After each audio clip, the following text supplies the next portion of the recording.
V22. Osprey adalah salah satu pesawat kegemaran saya kerana keupayaannya untuk melayang seperti helikopter dan kemudian beralih kepada penerbangan ke hadapan seperti pesawat sayap tetap, membolehkannya mendarat hampir di mana-mana sahaja. Sebenarnya, saya telah membina beberapa pesawat berlepas dan mendarat menegak sepanjang 10 tahun yang lalu yang menyerupai Osprey dengan motor hujung sayap yang berputar ketika pesawat beralih.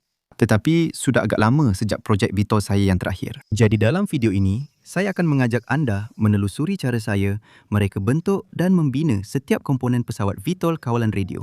Saya memilih untuk membuat fuselage daripada plastik bertertulang kaca kerana ia ringan dan agak tahan lasak sekiranya berlaku pendaratan kasar atau kemalangan. Satu-satunya masalah ialah kepingan ini hanya setebal 1 mm, tetapi dengan penambahan beberapa bahagian yang dicetak 3D, kekakuan boleh ditingkatkan dengan ketara. Bahagian belakang fuselage hanya akan menggunakan tiub gentian karbon lurus kerana tiada keperluan untuk memasang apa-apa di belakang sayap kecuali untuk kemudi dan penstabil menegak yang membuatkan pesawat ini kelihatan lebih seperti helikopter model berbanding kapal terbang.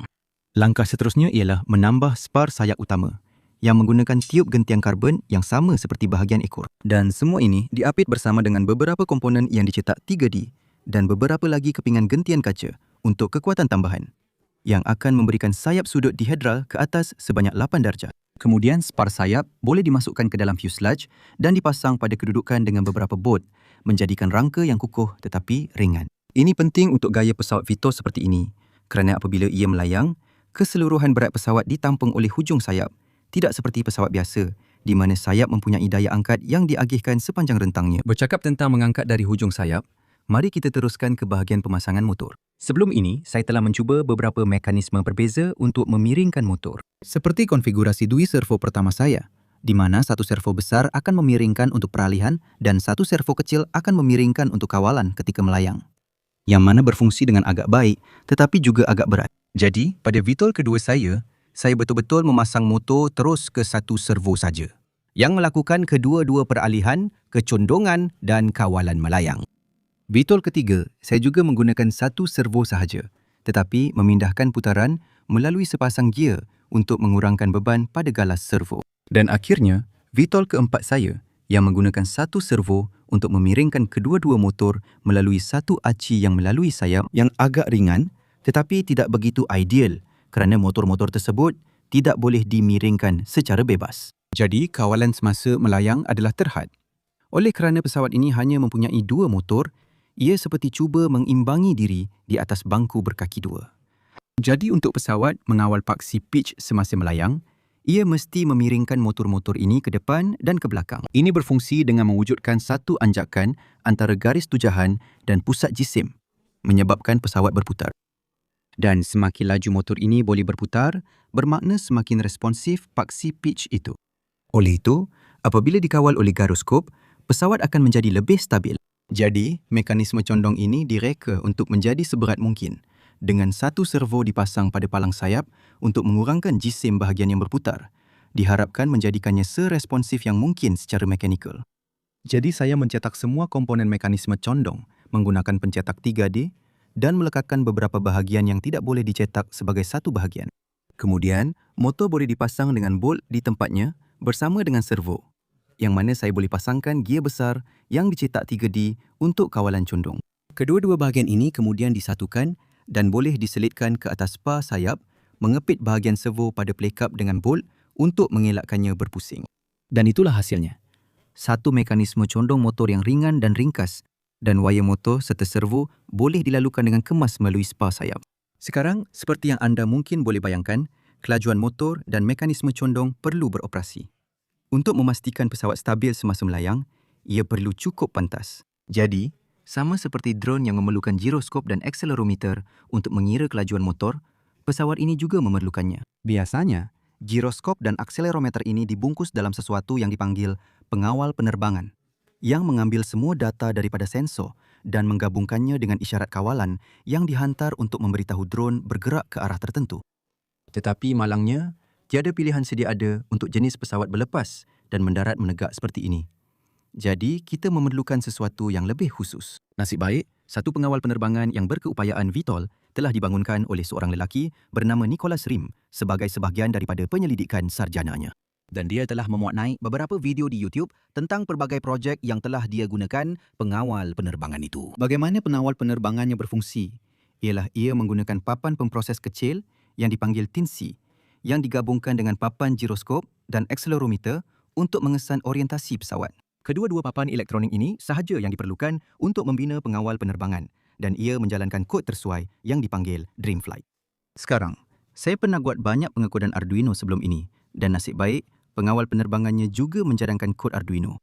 Jadi saya dapati ia sangat mudah digunakan dan sejujurnya, saya sangat kagum. Kerana semua kod disusun dengan baik dan mudah dibaca, ia hampir membuatkan saya rasa kemungkinan konfigurasi pesawat adalah tidak terhad. Jadi, saya memang teruja untuk menggunakan kod beliau dalam projek ini dan saya mungkin akan menggunakannya dalam banyak projek akan datang.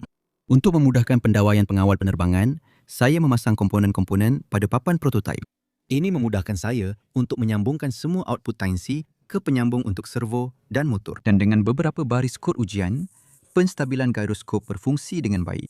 Langkah seterusnya ialah memateri pengawal kelajuan elektronik untuk motor, di mana saya telah memilih untuk menggunakan pengawal kelajuan 4/1. Ini direka untuk digunakan pada drone kerana ia mempunyai 4 output motor. Sekarang, pesawat saya hanya mempunyai 2 output motor.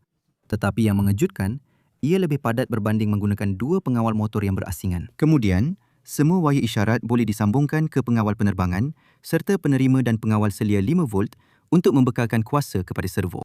Dan tiba masanya untuk menulis kod. Ini adalah kod pencampuran utama yang saya tulis untuk pesawat khusus ini. Dan jika anda berminat untuk mengetahui cara ia berfungsi, ia sangat serupa dengan kod pencampuran yang saya tulis untuk VTOL saya sebelum ini, yang saya akan letakkan pautannya dalam keterangan di bawah. Sebaik sahaja semua arah motor dan servo telah dikonfigurasikan, saya memasang beberapa propeller untuk memeriksa sejauh mana ia membetulkan sebarang pergerakan luar.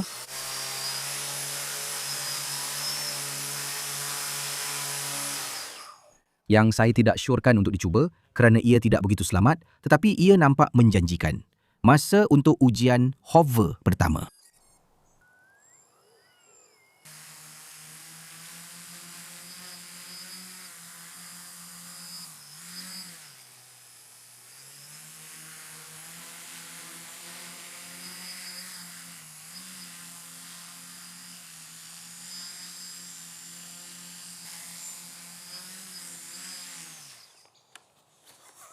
Cuba pertama.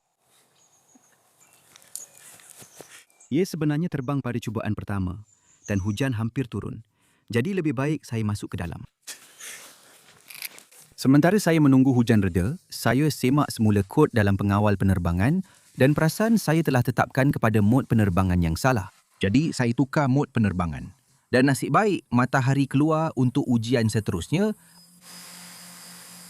Dan kali ini, ia jauh lebih stabil dan terasa begitu semula jadi untuk diterbangkan sehingga saya akhirnya melakukan beberapa piruet. Dan beberapa gerakan angka 8.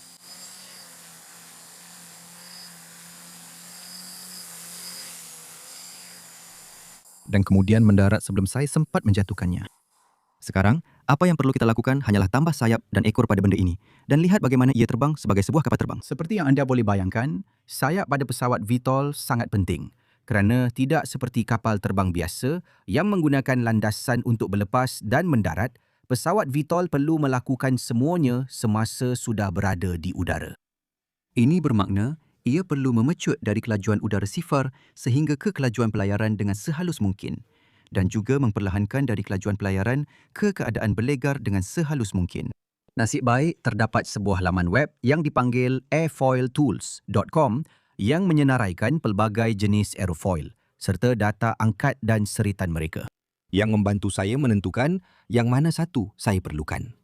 Selepas banyak membandingkan aerofoil, saya telah memutuskan untuk menggunakan NACA 4412 kerana graf perkali angkat berbanding sudut serangan sangat linear antara negatif 5 hingga positif 9 darjah sudut serangan. Dan kerana saya akan memasang sayap dengan sudut positif 3 darjah, pesawat akan dapat mengangkat hidung ke atas atau ke bawah sebanyak 6 darjah ke mana-mana arah tanpa menghasilkan angkat negatif atau kehilangan daya angkat. Sebagai contoh, Ini adalah sayap yang kurang diingini, di mana pekali angkat menurun dengan cepat, di bawah sifar darjah sudut serangan. Jadi sekarang bentuk aerofoil telah dipilih. Apakah cara terbaik untuk membina sayap itu? Pada masa lalu, saya telah mencetak rusuk sayap secara 3 dimensi dan melipat papan buih di sekelilingnya untuk membentuk bentuk aerofoil yang kasar. Tetapi ini biasanya tidak begitu tepat kerana papan buih mula berubah bentuk di sekeliling tulang rusuk yang dicetak 3 dimensi itu. Jadi, sebaliknya, saya akan mencetak seluruh sayap menggunakan pencetak 3 dimensi dengan bahan yang dipanggil PLA ringan. Bahan ini akan berbuih apabila dicetak 3 dimensi dan beratnya hanya 40% daripada cetakan 3 dimensi biasa. Satu-satunya masalah dengan bahan ini ialah pengembangan yang disebabkan oleh buih itu menyukarkan pencetak untuk menghasilkan cetakan yang cantik. Biar saya tunjukkan satu contoh. Ini ialah aerofoil yang sedang dicetak tanpa sebarang struktur dalaman. Dan seperti yang anda lihat, pencetak hanya mengikut garis luar profil aerofoil secara berterusan. Namun, katakan kita ingin menambah rusuk dalaman untuk meningkatkan kekuatannya. Pencetak perlu berhenti dan mengangkat muncung untuk bergerak ke rusuk dalaman itu. Ini meninggalkan sedikit bahan berlebihan yang ditolak keluar dari muncung oleh proses berbuih dan biasanya diselesaikan dengan menarik plastik keluar dari pencetak untuk menghentikan ia daripada terus keluar. Tetapi ini tidak berkesan dengan PLA ringan. Untuk mengatasinya, sayap perlu direka supaya pencetak boleh melukis garisan berterusan sepanjang keseluruhan proses percetakan. Ini bermakna, untuk menambah rusuk dalaman pada sayap, kita sebenarnya perlu memotong satu slot seperti ini. Ini menjadikan rusuk itu sebahagian daripada profil luaran dan menghapuskan keperluan untuk pencetak mengangkat muncung. Yang bukan sahaja menghapuskan sebarang bahan tambahan yang tertinggal akibat proses penarikan balik, tetapi juga mengurangkan masa pencetakan. Sekarang sudah tentu, satu rusuk sahaja tidak cukup kuat untuk menyokong seluruh sayap. Jadi saya telah menghabiskan banyak masa mengkonfigurasi reka bentuk untuk menghasilkan ini, di mana rusuk dalaman menghasilkan corak kerit dan setiap rusuk mempunyai lubang di tengah untuk mengurangkan berat. Dan seluruh sayap ini boleh dihasilkan sebagai satu garisan berterusan oleh pencetak, menghasilkan sayap yang ringan dan dicetak dengan pantas. Sebaik saja semua bahagian sayap telah dicetak, saya mula melekatkan semuanya bersama-sama menggunakan spar sayap untuk menjajarkannya. Setiap separuh sayap adalah sepanjang 64 cm dan beratnya kira-kira 90 gram setiap satu. Itu tidak terlalu teruk, memandangkan ia adalah aerofoil yang sangat tepat atau sekurang-kurangnya jauh lebih baik daripada yang saya boleh buat daripada bahan lain. Sayap-sayap ini kemudian boleh diselitkan ke atas spar sayap dan kemudian dikunci ke dalam fuselage, seperti ini, menjadikan reka bentuk yang sangat modular. Jadi jika sayap itu rosak dan perlu diganti, saya boleh mencetak sayap baru sepenuhnya dalam 1 atau 2 hari dan hanya tukar sahaja. Anda mungkin perasan, sayap ini tidak mempunyai sebarang permukaan kawalan atau flap. Dan ini kerana saya berharap untuk mengawal pesawat ini menggunakan beberapa kaedah pencampuran yang berbeza. Jadi mari kita bincangkan bagaimana pesawat ini akan dikawal dalam kedua-dua mod terapung dan penerbangan ke hadapan, bermula dengan paksi pitch. Seperti yang disebutkan sebelum ini, kawalan pitch semasa terapung berfungsi dengan memiringkan motor ke depan dan ke belakang. Dan ini berfungsi dengan baik berdasarkan ujian penerbangan awal.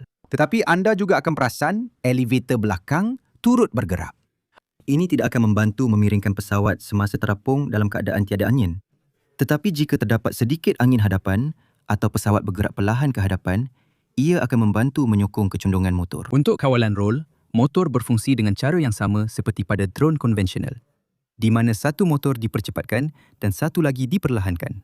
Yang sangat responsif terima kasih kepada teknologi dalam pengawal motor drone. Untuk kawalan yaw, kecondongan motor digunakan sekali lagi. Tetapi kali ini dalam arah yang bertentangan, menghasilkan daya ke hadapan pada hujung sayap yang satu dan daya ke belakang pada hujung sayap yang lain. Dan seperti yang anda boleh bayangkan, menggabungkan semua pergerakan ini secara serentak adalah sebab mengapa pengawal penerbangan diperlukan. Apabila beralih, kawalan dan pergerakan beransur-ansur masuk ke mod penerbangan ke hadapan, di mana satu-satunya perkara yang tidak berubah ialah pergerakan elevator belakang. Jadi, untuk mengawal pitch pesawat, motor kini dikunci pada kedudukan untuk hanya menghasilkan tujahan. Tetapi, elevator belakang terus berfungsi seperti pada pesawat konvensional. Tetapi tidak seperti pesawat konvensional, kawalan roll sebenarnya akan menggunakan kecondongan motor dan bukannya aileron pada sayap. Ini adalah kaedah yang luar biasa untuk mengawal roll pesawat. Tetapi secara teorinya, ia sepatutnya berfungsi dan mungkin sebenarnya mempunyai beberapa kelebihan kerana kawalan roll tidak bergantung kepada aliran udara yang datang seperti jika ia menggunakan aileron. Ini berkemungkinan bermakna pesawat masih mempunyai kawalan roll sepenuhnya semasa berlaku stall. Kemudian untuk kawalan yaw semasa penerbangan ke hadapan, pesawat akan menggunakan tujahan berbeza untuk menolak satu hujung sayap ke hadapan dan satu lagi ke belakang kerana tiada permukaan kawalan yang bergerak pada ekor menegak. Ini bermakna, secara teori, kita boleh mengawal semua paksi pesawat semasa hover dan penerbangan ke hadapan. Dengan hanya 5 bahagian yang bergerak, termasuk motor, pesawat ini kekal ringkas dari segi mekanikal dan ringan. Saya kemudian membina bahagian ekor asas menggunakan papan buih kerana ia tidak memerlukan aerofoil khusus untuk kelajuan di mana pesawat ini akan beroperasi. Dan saya memasang servo elevator di dalam ekor menegak, kemudian ia boleh diselitkan ke atas tiang ekor. Dan kita sudah bersedia untuk ujian seterusnya. Hari itu sangat berangin, tetapi saya cepat perasan bahawa satu mekanisme condong bergegar jauh lebih kuat daripada yang satu lagi, yang membimbangkan kerana elektronik sepatutnya menggerakkan setiap servo pada kadar yang sama. Namun, saya sangat teringin untuk mengujinya, jadi saya tetap membawanya ke padang. Walaupun diterbangkan angin, saya masih dapat mengawalnya semasa berlega-lega dalam mod hover. Kemudian saya cuba beralih ke penerbangan ke hadapan dan cepat sedar saya hampir tiada kawalan roll. Jadi saya segera kembali ke mod hover dan mendaratkannya dengan selamat.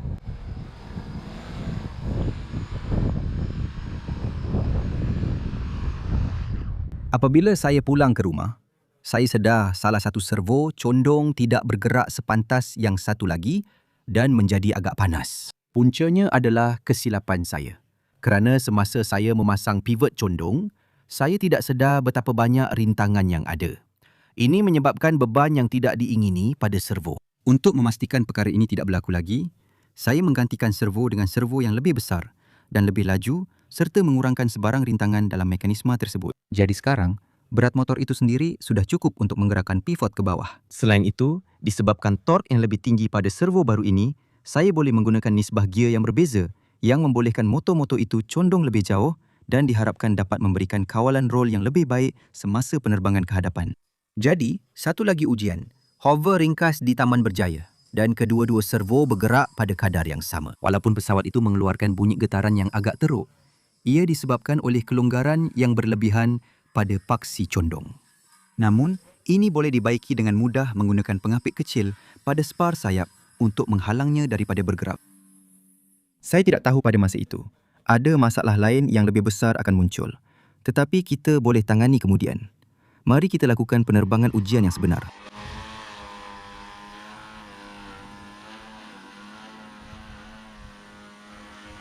Menekan suis peralihan pada alat kawalan saya hampir tidak terasa.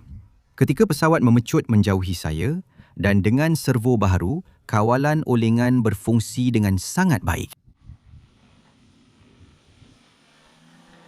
Sejujurnya, ia terbang seperti pesawat kawalan radio 4 saluran biasa.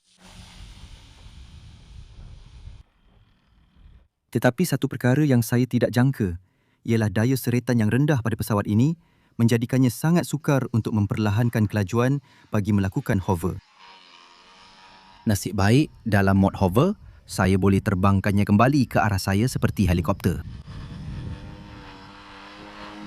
Peralihan keluar seterusnya agak mencemaskan kerana saya telah menetapkan kelajuan peralihan untuk memutar motor dalam kira-kira 3 saat.